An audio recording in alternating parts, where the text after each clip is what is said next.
Alors sans préjuger du vote de demain des conseillers régionaux, on peut d'ores et déjà prévoir, comme vient de nous le dire Daniel Léonard, que la présidence ira soit à Hubert Haenel, soit à Adrien Zeller. Portrait croisé de deux ambitions parallèles, Françoise Herbe.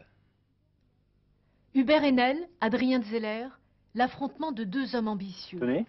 L'un, sous des allures bonhomme, cache une certaine ténacité. L'autre, fougueux, éternel agité, disent ses ennemis, aime à jouer les treux de lion. Le sénateur-maire de la Poutroie a fait son entrée au conseil régional il y a quelques années seulement, mais quelle entrée!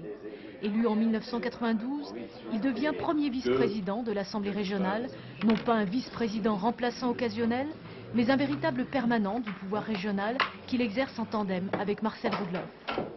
Adrien Zeller, quant à lui, connaît l'institution régionale sur le bout des doigts. Avec Jean-Claude Burkel et Henri Goetschi, il a siégé dès 1973 dans la première assemblée et a vu passer depuis 3 présidents. Le député maire de Saverne, qui a eu plutôt un comportement d'opposant depuis 4 ans, souhaite s'asseoir à son tour dans le fauteuil occupé successivement par André Borde, Pierre Chillet et Marcel Roudloff. L'un est orinois, l'autre barinois. Ce détail pourrait avoir son importance. Il faut rappeler que le dernier président, issu du sud de l'Alsace, c'était il y a plus de 16 ans. Enfin, Hubert Haenel est âgé de 53 ans et Adrien Zeller de 56 ans. L'état civil a aussi son importance. Au 3e tour de scrutin, en effet, en cas d'égalité, c'est le candidat le plus âgé qui sera proclamé élu.